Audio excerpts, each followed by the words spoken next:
Senior producer from NFL Films and co-host of ESPN's NFL Matchup Show, Greg Cosell joining us. And Greg Cosell's weekly appearance on One Bills Live is presented by Pepsi. Pepsi is the official soft drink of the Buffalo Bills. Food deserves Pepsi. Well, Greg, we're a few days removed now from the barn burner of a finish that was Week 1 Sunday Night Football Bills-Ravens. But I want to just get your thoughts on this because Josh Allen told us this offseason he wanted to focus on being an even better pre-snap diagnoser, check maker, getting this team into the best play possible to manage any and all situations as they come up as quickly as possible. I think we saw elite level pre-snap diagnosis in the second half of that game last week, did we not? I would agree with that immensely. And I think one real element of that is the use of pre-snap movement. They were a heavy pre-snap movement team. And when you do pre-snap movement, sometimes the defense stays static, sometimes the defense moves. So you have to be aware of all that. And there's a major pre-snap element to that, of course, just leads right into the post-snap element. He was always a really good post-snap operator, but now you get the pre-snap operation element. You know, the plays that kind of stand out to me, and of course, you guys have probably rehashed all this and recited the numbers that he threw for 251 yards in the fourth quarter alone, which is absurd. But the fact that I thought the Cook play was really, really interesting, the 50-yard play where there was a ton of motion. I mean, we're seeing the play as we got to the point where he snapped the ball, but Cook shifted, then Shakir shifted, then Cook shifted again. Then Josh called a full line slide, knowing full well that Van Noy was not going to be blocked, but he knew that was going to be the case. And they kind of almost played it as cover zero, and they totally lost Cook in coverage. I don't know whether Starks was supposed to stay with him. He blitzed. I don't know if Roquan Smith was supposed to pick him up when he crossed the formation. I don't know the answer to that, but the bottom line is they lost him in coverage. And then, of course, on the Coleman final play where they were in defined zero, you could easily see Josh just tap his side. He changed the play to Coleman, obviously, changed the route because he read the zero, and he hit him to the inside. So, those two plays stood out to me, but there were many, many more, Brownie. Yeah. Yeah, we talked about, this how this was going to look at. And early in the game, it seemed to me the Bills were kind of playing, for lack of a better way to put it, small ball. He didn't push the ball down the field. Baltimore did a good job, I guess, keeping a lid on the offense, not letting him go to that. What is your take on what happened in that second half where the Bills did seem to push the ball down the field a little bit more than they were able to, when they were going 3 and out early in the game? But I think in some ways, guys, and Brownie, you talked about this a number of times, even in the offseason when we talked about the Bills' offense, is they were not necessarily, even last year when Josh was the MVP, they were not necessarily a come out and push the ball down the field kind of offense. They were a pretty balanced offense. They want to run the ball. I think one thing Joe Brady has done a great job with Josh, and Josh is obviously maturing with each season, probably with each game to some extent, is they didn't want it just to be, hey, Josh, we know you can throw it down the field. Let's just go out and throw it down the field. They wanted to sort of channel him and let him be a highly efficient player in terms of the kind of balls that he throws, so they could be a sustaining offense, okay? And I think that's the way they sort of started this game and wanted to play that way. But the thing, of course, when you have Josh Allen, if the game demands that you have to play a certain way, be a little more aggressive, Steve, is he's certainly capable of doing that. I mean, the throw right before that Coleman play that we just saw, the throw to Palmer, that outcut, I mean, they were in cover one robber, and Jari Alexander should know much, much better than you can't give up the outside and cover one robber. But I mean, this was a big time NFL throw, which again, by the way, there was a motion there to get to the stack. I mean, this was a big time throw, and it's the kind of throw in that situation you can see Josh has no problem making this throw. I mean, he's totally comfortable making it. He's not thinking, oh, that's a tough throw. I mean, he can do that in his sleep. But I mean, I think that, in the first quarter of games, they're not necessarily game planning that kind of stuff, but this game, demanded it. You got a quarterback that can do it. Looking on the Jets side of the ledger, we know that their offense for years, even with Aaron Rodgers for the last couple, at times has looked almost dysfunctional. And it looks like all of their investments in offensive linemen, particularly the last two drafts, now having both of their last two first-round picks starting at tackle, has made their offense functional. What did you pull from their week one performance offensively that stood out to you? Two things really stood out. Number one, I thought that Fields played less frenetically than we normally see him. I thought he played a comfortable game. We know he's got ability. We know he can make throws, and we know he can move. Although this was not one of those frenetic movement games where he ran around.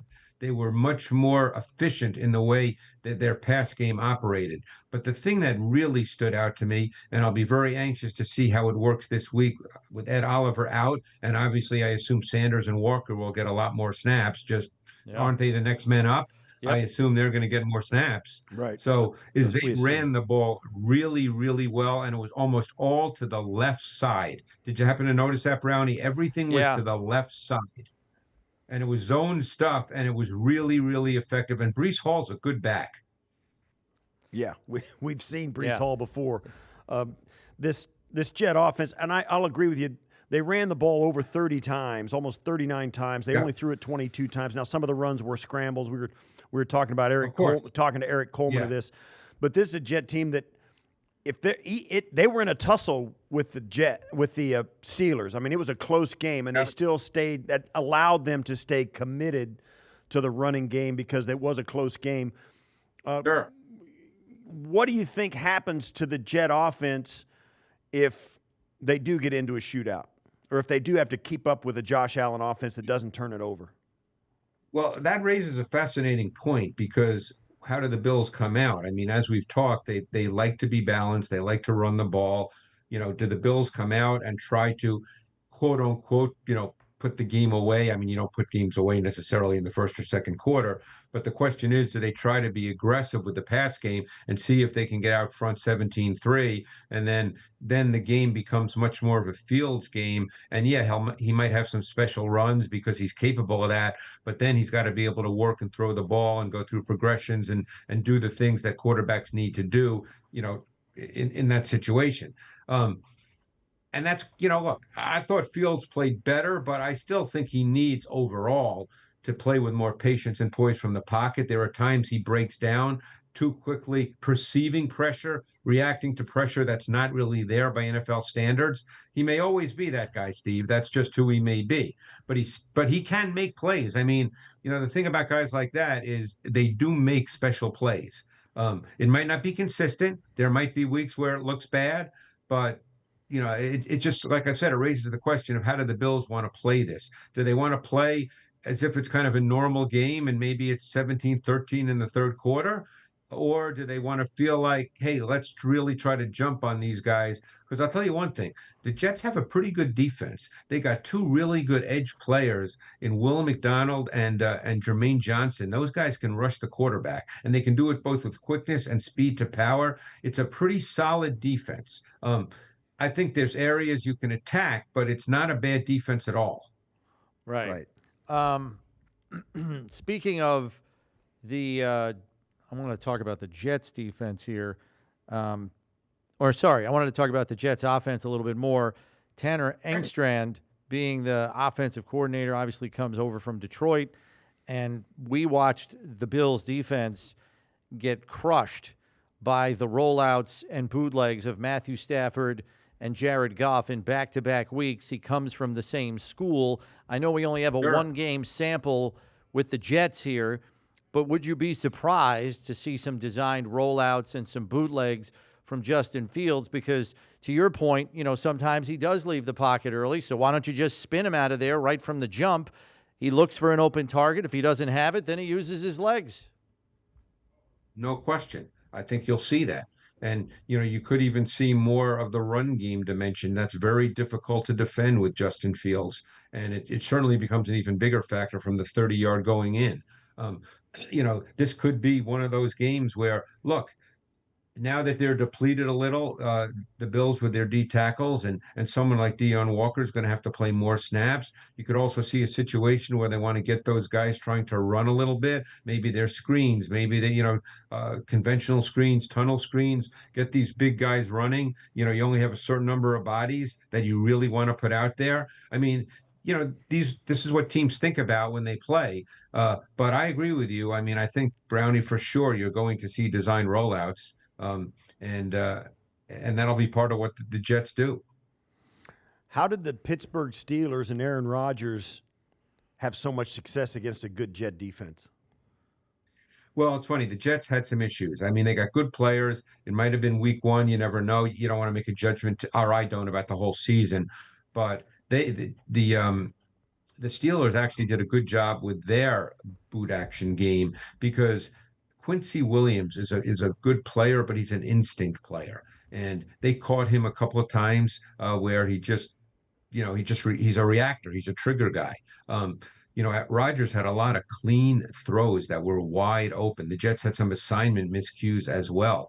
So it was a combination of good play design kind of causing issues for the Jets second level players, and then they just had some miscues, and it was not a good performance as a team. They've got good players, Steve, but it was not a good performance by as a team defense performance. With respect to the secondary here for the Jets, yeah, I feel like they've taken a step back with DJ Reed no longer part of that secondary.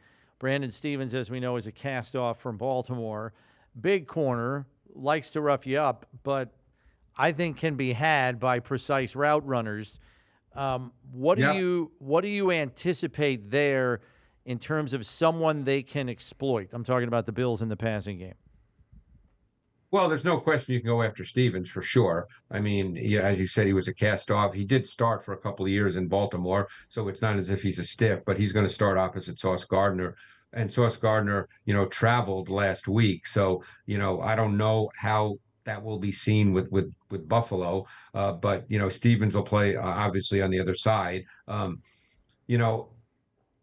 Their linebackers are actually pretty good. I mean, as I mentioned with Williams, you have to be careful. He's a selective blitzer, and he's very good at that, and he's explosive. Jamie Sherwood is a converted safety from college, and now he plays linebacker, and he's still, I think, figuring out some things in terms of what he sees with his eyes. I think you can get him as well. So I think there's opportunities here for sure. Look, the Bills score. You go over the last number of years, the Bills normally don't have problems scoring points. And I think Joe Brady does a real nice job of incorporating his route concepts, attacking people. I think they run a nice pass game, and we'll see. They could be even more explosive vertically, which they really were not last year. But this is a good defensive front. You want to stay away theoretically from long yardage situations because this is a good defensive front. I know the Bills have a good O-line, but that's the strength to me of this Jets defense. Yeah, we spent a lot of time in the offseason talking about the Bills' secondary, the DBs, the safety play in the corners. What were your thoughts? Particularly, you had Dorian Strong, who a month ago nobody would have believed he was going to be on the field, and then he came in, played 100% of the defensive snaps. You got Cole Bishop and you got Taylor Rapp in there. What are your impressions about all the new faces out there? I'll tell you what surprised me is they didn't really go after Dorian Strong. Didn't that surprise you guys? They didn't really go after him. Well, they only threw it 19 times. I know. But, I mean, it didn't seem like there was a game plan element of let's test Dorian Strong. Right. I don't think they felt they had to with as well as they were I'm not saying, look, you guys know what I mean. And, Steve, you certainly know what I mean. It's not like you throw it every play to Dorian Strong. But, I mean, you got a rookie corner out there who early in the game got a penalty, which was, I didn't really think it was a penalty, but they called it. But, and they didn't really test him at all. And I was kind of surprised by that. So, will the Jets look at that and think, that's something we want to go after? Now, just watching the plays, I thought Strong did well. I mean, he wasn't tested, but I didn't think it didn't look like he didn't belong out there. That's my point. So, theoretically, you can attack the secondary because you have Bishop, who's still a young player. You have Rapp, who's, a solid pro, but you'd probably say the strength of his game is not back end pass coverage. So, I would think you'd want to test them, and we'll see what the Jets decide to do. Now, again, the quarterback situation for the Jets is such too that you're probably not going to ask Fields to come out and drop back 35, 40 times unless the game gets out of hand in the second half. But that's probably not going to be their initial game plan approach. Fair enough. Greg, thanks as always for the time. We appreciate it. And we will catch up with you next week. And people should look for you right on the ESPN NFL Matchup Show. What's your featured game this week? Well, actually, I broke down a couple of plays in the fourth quarter for Bills this week, so hopefully people will take a look at that. Obviously, the game that is going to be talked about a lot is the Super Bowl rematch, which is the big game of the week, I guess. Philly, Kansas City. Yeah, There's a lot of good games this week. Seattle, Pittsburgh's an intriguing game. I mean, there's early in the season there's so much because you just don't know. There are some teams that are settled, Brownie, as you know, and other teams you just don't know yet what they are. Yeah, right. All right, Greg, thanks Good very stuff. much. We'll catch up with you next week. Thanks, man. All right, guys, really appreciate it. Thanks so much.